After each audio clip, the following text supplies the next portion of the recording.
جی، السلام علیکم ورحمۃ اللہ وبرکاتہ۔ میں افشا نورین وعلیکم شاہد، السلام ورحمۃ اللہ وبرکاتہ۔ بنات الحسنہ کی ایک اسٹوڈنٹ، پچھلے 3 سالوں سے الحمدللہ ہم سب ایک گروپ کی طرح بہت اچھے طریقے سے اس انسٹیٹیوٹ سے مستفید ہو رہی ہیں۔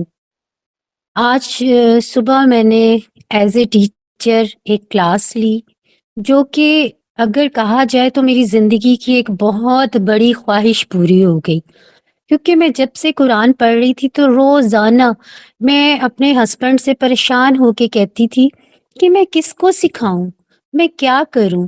آج کی اولادوں کے پاس تو اتنا ٹائم نہیں ہے کہ وہ بیٹھیں اور کریں، ان سے دل میں کجی بھی آتی ہے۔ میں کہہ رہی تھی میں کس کے لیے اتنے نوٹس بنا رہی ہوں۔ میں نے یہاں تک انہیں کہا کہ میں جب مر جاؤں تو میری قبر میں ساتھ رکھ دیجئے گا، کیونکہ جب ہم قرآن پکڑ لیتے ہیں تو ہمارے دل پتہ نہیں کیوں اتنے نازک ہو جاتے ہیں کہ پھر ہمارا دل کرتا ہے کہ ہم ساری امت کو کھینچ کھینچ کے کسی طریقے سے اس دوزخ کی آگ سے بچا لیں۔ کیونکہ میں اکثر ہی اپنی میم کو بھی کہتی ہوں کہ میم میں کاغذوں پہ نہیں لکھ رہی، میں دل پہ لکھ رہی ہوں۔ تو میرا تو دل بالکل ایسے ہی ہو گیا ہے۔ ایک وقت تھا جب میں ادھر ان کے ساتھ نہیں منسلک تھی، میں عمرہ کرنے گئی، وہاں میں نے طواف کے دوران میں کہہ رہی، رمضان تھا، تراویاں ہو رہی تھی، سب رو رہے تھے، قرآن کی قرات چل رہی تھی، جتنے عربی تھے سب رو رہے تھے۔ میں بھی رونا تو آ جاتا ہے، لیکن مجھے سمجھ نہیں آ رہی تھی کون سی آیت چل رہی ہے، کون سا پارا چل رہا ہے، کیا کہہ رہے ہیں قاری صاحب۔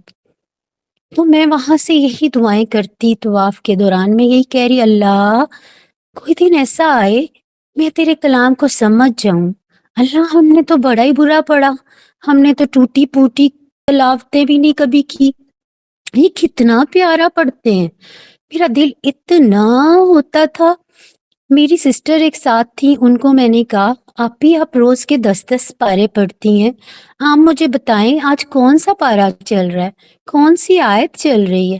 انہوں نے مجھے کہا مجھے تو نہیں پتا۔ تو میں نے کہا کہ اللہ تو مجھے چاہے تھوڑا سیکھ لوں، لیکن مجھے یہ پتہ چل جائے کہ کیا کہہ رہے ہیں۔ جیسے صحابہ وہ کہتے تھے نا، کہ ایک صحابی تھے اکرمہ، تو وہ جب قرآن پکڑ کے بیٹھتے تھے تو وہ کہتے تھے ہاذا کلام ربی، ہاذا کلام ربی۔ وہ بے ہوش ہو جاتے تھے اور بے ہوشی کی حالت میں ہر وقت یہی کہتے تھے۔ تو میں سوچتی تھی کہ یہ کیسے لوگ تھے، صحابہ